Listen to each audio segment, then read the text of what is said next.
Assalamualaikum warahmatullahi wabarakatuh. Kami dari kelompok 2 akan mempresentasikan tentang makna bimbingan dan konseling kelompok yang beranggotakan saya Salsabila Agus Wulandari, Alivia Syarifah, Farhan Setiawan, Afriana Dwi Utami, Farhan Fauzan Siswadi, dan Febrian Banu Nugraha. Yang pertama, terdapat paparan tentang bimbingan kelompok menurut Praitno tahun 1995 yang mengemukakan bahwa bimbingan kelompok adalah suatu kegiatan yang dilakukan oleh sekelompok orang dengan memanfaatkan dinamika kelompok, yang artinya semua peserta dalam kegiatan kelompok saling berinteraksi, bebas mengeluarkan pendapat, menanggapi, memberi saran, dan sebagainya. Dengan apa yang dibicarakan, semuanya dapat bermanfaat untuk diri peserta yang bersangkutan sendiri dan untuk peserta lainnya. Selanjutnya, asas-asas bimbingan kelompok dan konseling kelompok yang perlu diperhatikan oleh konselor juga setiap peserta yang terlibat. Asas-asas tersebut antara lain, yang pertama, asas kerahasiaan, di mana para anggota kelompok harus menyimpan dan merahasiakan informasi apa yang dibahas di dalam kelompok tersebut, terutama hal-hal yang bersifat pribadi dan tidak layak diketahui oleh orang lain. Lalu yang kedua, asas kesukarelaan, di mana kesukarelaan anggota kelompok dimulai sejak awal rencana pembentukan kelompok oleh konselor atau guru BK. Dengan kesukarelaannya, akan mewujudkan peran aktif diri mereka masing-masing untuk mencapai tujuan layanan. Yang ketiga, ada asas keterbukaan, di mana seluruh anggota kelompok diharapkan secara aktif dan terbuka tanpa menampilkan rasa takut, malu, ataupun ragu dalam menyampaikan masalah yang dialaminya. Dengan keterbukaan, maka layanan dapat berjalan efektif. Selanjutnya, yang keempat, ada asas kegiatan, yang dimana pada asas kegiatan ini menghendaki agar seluruh anggota kelompok berpartisipasi secara aktif di dalam penyelenggaraan layanan bimbingan kelompok dan konseling kelompok. Dalam hal ini, guru BK atau konselor berperan untuk mendorong anggota kelompok agar aktif di dalam setiap layanan konseling yang diperuntukkan baginya. Lalu yang kelima, asas kekinian, yang dimana topik masalah yang dibahas dalam layanan bimbingan kelompok haruslah bersifat sekarang. Maksudnya, masalah yang dibahas adalah masalah yang saat ini yang sedang dialami, yang mendesak, yang mengganggu keefektifan kehidupan sehari-hari, yang membutuhkan penyelesaian segera. Lalu yang terakhir ada asas kenormatifan, yang dimana dalam asas ini layanan konseling kelompok setiap anggota harus dapat menghargai pendapat orang lain. Jika ada yang ingin mengeluarkan pendapat, maka anggota yang lain harus mempersilahkannya terlebih dahulu, atau dengan kata lain tidak ada yang berebut dalam menyampaikan masalahnya masing-masing. Selanjutnya, perbandingan menyeluruh antara bimbingan kelompok, konseling kelompok, dan konseling individual. Perbandingan tersebut disajikan dalam berbentuk tabel dengan dilihat dari beberapa aspek. Yang pertama, dari segi pengertiannya, bimbingan kelompok merupakan suatu kegiatan yang diselenggarakan untuk mengembangkan kemampuan anggota kelompok ke arah kemandirian dengan memanfaatkan dinamika kelompok. Lalu, konseling kelompok merupakan proses bantuan untuk mengentaskan masalah pribadi anggota kelompok dengan memanfaatkan dinamika kelompok. Lalu yang terakhir, konseling individual merupakan suatu proses pemberian pelayanan bantuan oleh konselor kepada klien atau konseli yang dilakukan secara individu untuk mengembangkan kehidupan efektif sehari-hari dan penanganan kehidupan efektif sehari-hari terganggu. Lalu dilihat dari topik pembahasan, dalam bimbingan kelompok membahas tentang topik-topik tertentu yang mengandung permasalahan yang aktual juga menjadi perhatian anggota kelompok. Sedangkan konseling kelompok dan konseling individual, topik pembahasannya menggunakan masalah pribadi dari peserta kelompok atau klien. Lalu dilihat dari tujuan yang dicapai. Bimbingan kelompok memiliki tujuan pengembangan pribadi dan pembahasan topik-topik umum secara luas juga mendalam yang akan bermanfaat bagi para anggota kelompok. Lalu konseling kelompok bertujuan untuk pengembangan pribadi dan pembahasan serta pemecahan masalah pribadi yang dialami oleh masing-masing anggota kelompok. Sedangkan konseling individual memiliki tujuan pengembangan pribadi juga pemecahan masalah pribadi yang dialami oleh individu atau perorangan.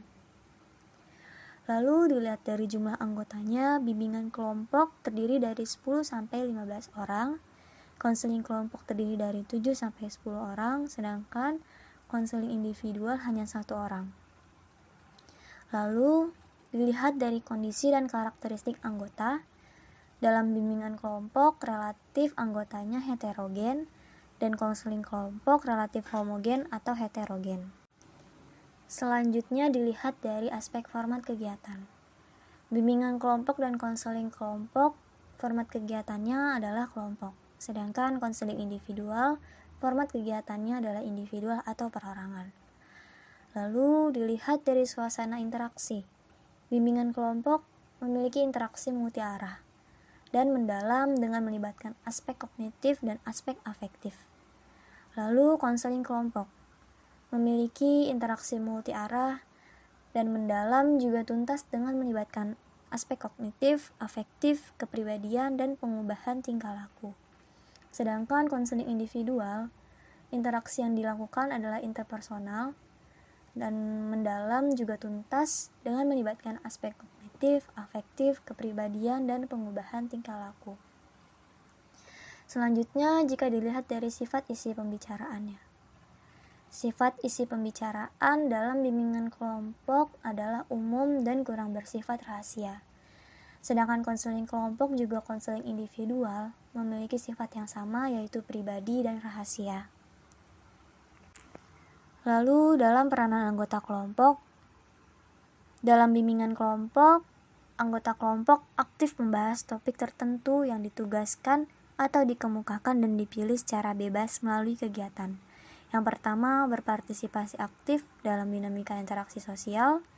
Yang kedua, menyumbang bagi pembahasan masalah. Ketiga, menyerap berbagai informasi untuk diri sendiri dan dimanfaatkan dalam interaksi sosial kelompok. Yang keempat, strategi BMB 3. Lalu konseling kelompok, yang dimana anggota aktif membahas dan memecahkan masalah pribadi yang dialami anggota kelompok melalui kegiatan. Yang pertama, berpartisipasi aktif dalam dinamika interaksi sosial. Yang kedua, menyumbang bagi pemecah masalah pribadi anggota sekelompok. Yang ketiga, menyerap berbagai informasi, saran, dan berbagai alternatif sudut pandang untuk memecahkan masalah teman sekelompok dan imbasnya terhadap diri sendiri. Yang keempat, strategi BMB 3. Sedangkan dalam konseling individual, tidak ada peranan anggota kelompok.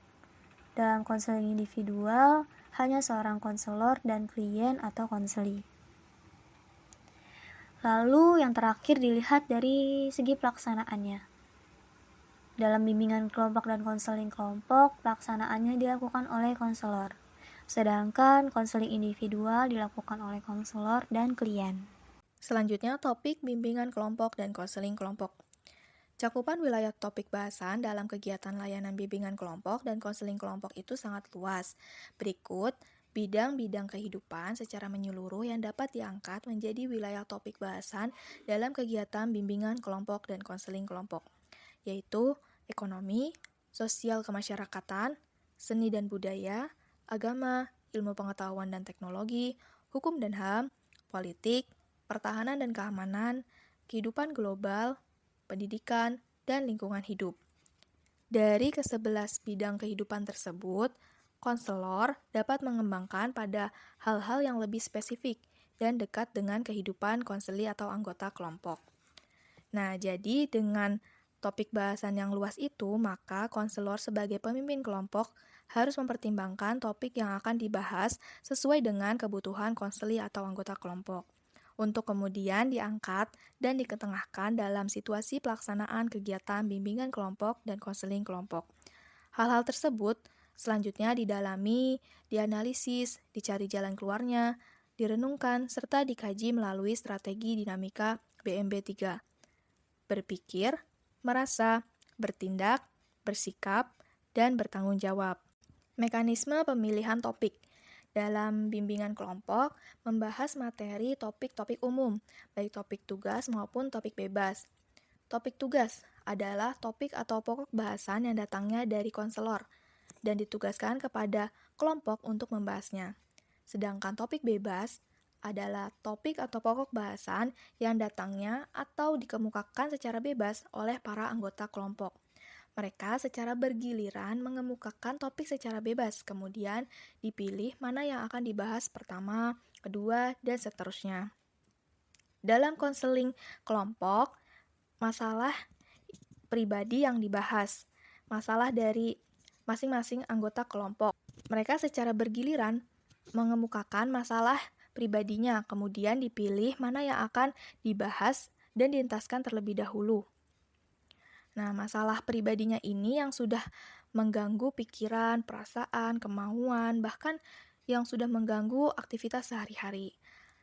Jadi, apapun masalah yang diungkapkan oleh anggota kelompok dan terpilih untuk dibicarakan, apakah masalah pribadi, sosial, belajar, ataupun karir, itulah yang akan dibahas melalui layanan konseling kelompok. Adapun beberapa contoh topik tugas atau topik bebas yang dapat dipilih dan dibahas dalam kegiatan bimbingan kelompok. Pertama, topik tentang kemampuan dan kondisi pribadi, seperti topik potensi diri, topik kiat menyalurkan bakat, minat, kegemaran, hobi, atau topik kebiasaan sehari-hari di dalam rumah, seperti kegiatan rutin, atau membantu orang tua, belajar. Kemudian topik sikap terhadap narkoba, korupsi, kolusi, dan nepotisme atau KKN, topik pembunuhan, topik perkosaan, topik perang, atau juga topik sikap terhadap bencana alam, kecelakaan, hak asasi manusia atau HAM, topik kemiskinan, topik anak terlantar, dan juga topik perbedaan individu. Kedua, topik tentang kemampuan dari kondisi hubungan sosial. Nah, contohnya itu seperti hubungan muda-mudi, topik suasana hubungan di sekolah, baik antar siswa, guru dengan siswa, atau antar personil sekolah lainnya. Topik peristiwa sosial di masyarakat seperti demo brutal, bentrok antar warga, atau juga bisa membahas tentang peranan RT atau RW, dan juga bisa topik toleransi serta solidaritas. Ketiga, topik tentang kemampuan, kegiatan, dan hasil belajar. Topiknya itu seperti kiat-kiat belajar, baik belajar sendiri maupun belajar kelompok. Topik sikap terhadap mata pelajaran, tugas atau PR, suasana belajar di sekolah, perpustakaan, laboratorium.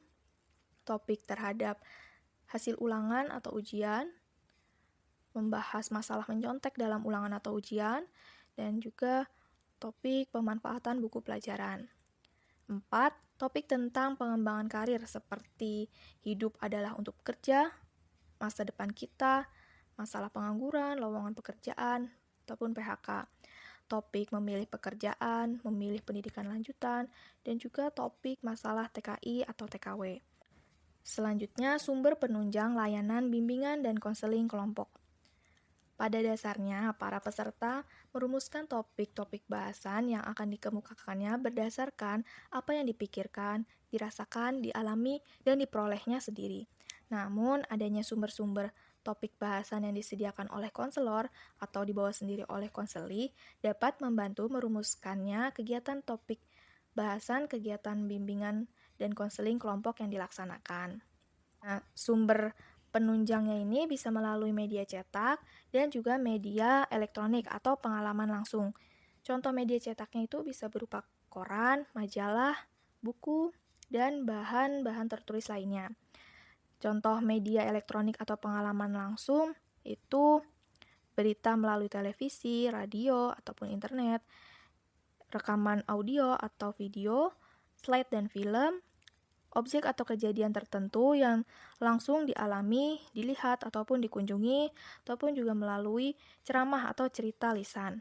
Nah, adanya sumber-sumber tersebut akan memperkaya topik bahasan dan substansi pembahasan yang akan dikemukakan oleh konseli atau anggota kelompok. Selain itu, sumber penunjang dalam pelaksanaan bimbingan kelompok dan konseling kelompok ada juga kartu kegiatan. Penggunaan kartu kegiatan ini berguna apabila kegiatan bimbingan dan konseling kelompok diselenggarakan melalui sejumlah pertemuan, baik pertemuan maraton maupun pertemuan yang berselang waktu. Dalam kartu kegiatan tersebut akan direkam masalah atau topik pembahasan apa saja yang telah dikemukakan oleh masing-masing peserta pada setiap pertemuan yang diikutinya. Sekian penjelasan dari kelompok kami mengenai asas-asas, perbandingan menyeluruh, topik, dan sumber penunjang dalam pelaksanaan layanan bimbingan kelompok dan konseling kelompok. Kurang lebihnya mohon maaf. Wassalamualaikum warahmatullahi wabarakatuh.